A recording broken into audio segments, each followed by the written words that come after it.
So now let's see how we can work around with the guided picture stack effect inside of Adobe Photoshop Elements.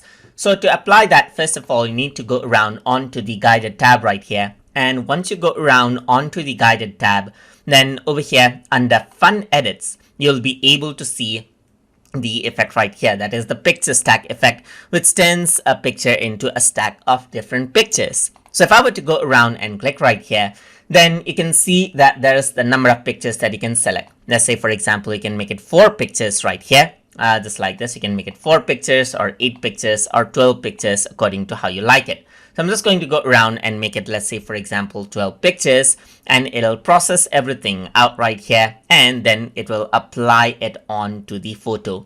So it is normal for it to take some time to process this. Then you can go around and select, let's say, for example, small, medium, or large border right here. So you can make the border large or medium right here or small right here, and you can see that everything looks like a stack of photos.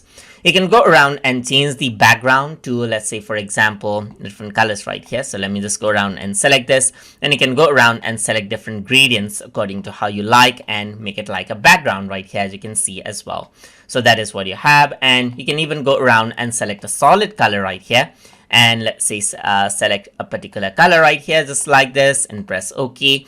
And that is applied over here as well as a background. So that is how you can go around and then utilize the guided picture stack effect inside of Adobe Photoshop Elements. So hope you guys learned something as always. And as always, please like, comment, share, and subscribe.